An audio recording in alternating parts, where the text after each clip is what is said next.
அஸ்ஸலாமு அலைக்கும். Hi friends, welcome back to Rasheeda's hobbies.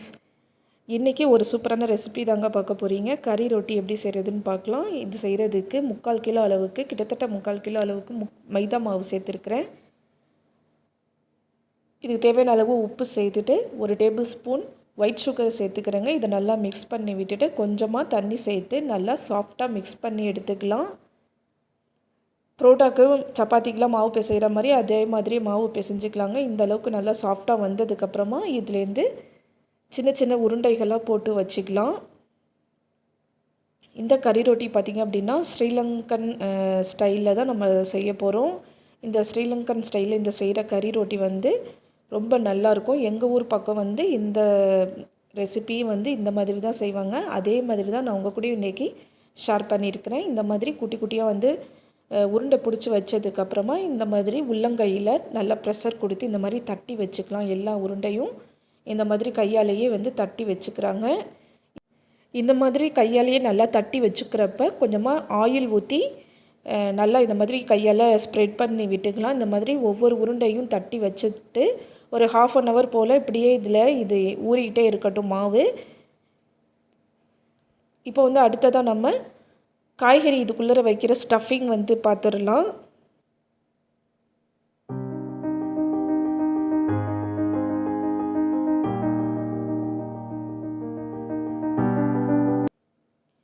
இதே மாதிரி எல்லா உருண்டையும் வந்து இப்போ தட்டி வச்சாச்சுங்க.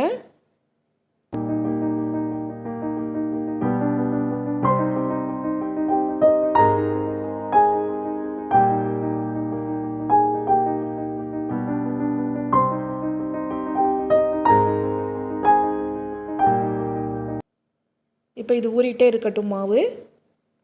அடுத்ததாக வந்து 3/4 கிலோ நம்ம மைதா வந்து 3/4 கிலோ போட்டு தான் மாவு பிசைஞ்சு வச்சுருக்குறோம். அதுக்கு கிட்டத்தட்ட ஒரு 3/4 கிலோ அளவுக்கு பெரிய சைஸு வெங்காயத்தை வந்து இந்த மாதிரி நீளமாக கட் பண்ணி வச்சுக்கலாங்க. அடுத்ததாக ஒரு 2 சின்ன சைஸு கேரட்டை வந்து சின்ன சின்னதாக கட் பண்ணி வச்சுருக்கிறேங்க. இப்போ அடுப்பு பற்ற வச்சு ஒரு கடாயில் கொஞ்சமாக வந்து தண்ணி ஊற்றிக்கலாம். எண்ணெய் சேர்க்காமல் அதுக்கு பதிலாக வந்து ஃபஸ்ட்டு தண்ணி தான் சேர்த்துக்கிறோம். இந்த தண்ணி சூடானதுக்கப்புறமா 1 டேபிள் ஸ்பூன் போல் இஞ்சி பூண்டு பேஸ்ட்டு சேர்த்து நல்லா மிக்ஸ் பண்ணி விட்டுக்கலாங்க. இஞ்சி பூண்டோட பச்சை வாசனை போயிடுச்சு. இப்போ வந்து கல் உப்பு சேர்த்துக்கிறேன். ஒரு 200 கிராம் போல் போன்லெஸ் சிக்கனை வந்து நல்ல சின்ன சின்னதாக குட்டி பீசஸாக வந்து கட் பண்ணி சேர்த்துருக்குறேங்க. இந்த சிக்கனை வந்து இந்த தண்ணியில் தான் நம்ம அவிக்க போகிறோம். இப்போ ஒரு 5-10 மினிட்ஸில் வந்து சிக்கன் நல்லா வெந்துடும். இது கூடவே நம்ம மசாலா தூள்லாம் சேர்த்துடலாம். 1 டீஸ்பூன் வந்து மிளகுத்தூள் சேர்த்துருக்கிறேன். 1/2 டீஸ்பூன் மஞ்சத்தூள், 3/4 டீஸ்பூன் ஜீரகத்தூள் சேர்த்துருக்கிறேன். இது கூடவே கொஞ்சமாக வந்து பட்டை கிராம்பு தூள் இருக்கு இல்லையா, பிரியாணிக்கெலாம் போடுவோம்ல, அந்த பட்டை கிராம்பு தூள் வந்து அது ஒரு 1/4 டீஸ்பூனுக்கு கம்மியாக சேர்த்துக்கிறேன். இப்போ இந்த சிக்கன் வந்து வேகட்டும்.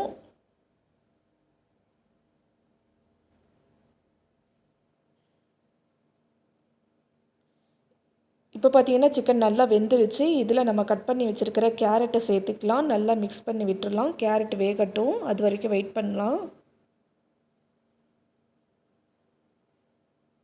இப்போ பார்த்திங்கன்னா கேரட் நல்லா வெந்துருச்சு. இது கூடவே கொஞ்சமாக கொத்தமல்லி தழை வந்து கட் பண்ணி வச்சுருக்கிறேன். அதையும் சேர்த்து நல்லா மிக்ஸ் பண்ணி விட்டுடலாங்க. இந்த ஸ்டேஜில் நம்ம கட் பண்ணி வச்சுருக்கிற வெங்காயத்தை வந்து இதில் சேர்த்து நல்லா வேக விட்டுடலாம். இப்போ பார்த்திங்கன்னா இதில் இது வரைக்கும் எண்ணெயே நம்ம சேர்க்கலை. இந்த ஸ்டஃபிங்க்கு வந்து நம்ம எண்ணெய் சேர்க்காமலேயே தான் தண்ணியிலேயே வந்து எல்லா காய்கறியும் சிக்கனையும் வந்து நம்ம வேக வச்சுக்கிட்டுருக்குறோம். இப்போ 3/4 கிலோ அளவுக்கு பெரிய வெங்காயத்தையும் கட் பண்ணி வச்சு நல்லா மிக்ஸ் பண்ணி விட்டுடலாம். இதில் இப்போ இந்த வெங்காயம் வேகிறதுக்கு மூடி போட்டு வச்சிடலாங்க. இப்போது அடுப்பை வந்து நம்ம சிம் பண்ணி வச்சுட்டு ஒரு 10 மினிட்ஸ் கழித்து பார்க்கலாம்.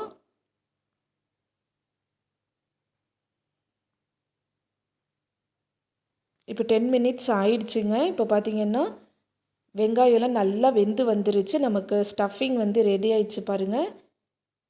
இப்போ நம்ம வந்து ஊற வச்சுருந்த மாவை வந்து நல்லா இந்த மாதிரி விசிறி வச்சுக்கலாம். இந்த மாதிரி விசிற தெரியல அப்படின்னாலும் தாம்பாளம் பூரா சுற்றிலையும் இந்த மாதிரி நம்ம ஸ்ப்ரெட் பண்ணி விட்டுட்டோம் அப்படின்னா நல்லா தின்னாக வந்துடும். இப்போது இந்த மாவில் வந்து சென்டரில் நம்ம ரெடி பண்ணி வச்சுருக்கிற கறி மசாலாவை வந்து நம்ம இதில் வச்சிடலாம். வச்சுட்டு பாக்ஸு மாதிரி ஒரு நாலா பக்கமும் வந்து மடக்கி விட்டுட்டோம் அப்படின்னா பாக்ஸ் ஷேப்பில் ரெடி ஆகிடும் நமக்கு கறி ரொட்டி. இந்த கறி ரொட்டி பார்த்திங்கன்னா ரொம்ப நல்லா டேஸ்ட்டாக இருக்கும். நம்ம இன்றைக்கி வந்து இதுக்குள்ளே சிக்கன் வச்சு செஞ்சுருக்குறோம். இதுக்கு பதிலாக மட்டன் கூட வச்சு செய்யலாம். வெறும் வெஜிடபிள்ஸ் மட்டுமே போட்டு செய்யலாம். இப்போ நான் காட்டியிருக்கிற மாதிரி இதே போல் இதை மடித்து வச்சுக்கலாம். அவ்வளோதாங்க. இதை அடுப்பில் போட்டு சுட்டு எடுக்க வேண்டியது தான். இப்போ தோசைக்கல் வந்து நல்லா சூடு பண்ணி வச்சுருக்கிறேன். இப்போ இதை 2 பக்கமும் எண்ணெய் ஊற்றி திருப்பி திருப்பி போட்டு கறி ரொட்டியை சுட்டு எடுத்துக்கலாங்க. இது ரொம்ப நல்ல டேஸ்ட்டாக இருக்கும். புரோட்டா செய்ய தெரியாதவங்க வந்து இந்த மாதிரி ஈஸியாக 4 பக்கமும் மடித்து விட்டுட்டோம் அப்படின்னா கறி ரொட்டி வந்து ரொம்ப ஈஸியாக செஞ்சிடலாம். புரோட்டா செய்கிறத விட இது ரொம்ப ஈஸியாக இருக்கும். இந்த இன்ட்ரெஸ்டிங்கான ரெசிபியை நீங்களும் செஞ்சு பாருங்கள். உங்களோட கமெண்ட்ஸை எங்க கூட ஷேர் பண்ணிக்கோங்க கமெண்ட்ஸில். இவ்வளோ நேரமாக இந்த வீடியோவை தொடர்ந்து பார்த்ததுக்கு தேங்க்ஸ் ஃபார் வாட்சிங். Bye friends.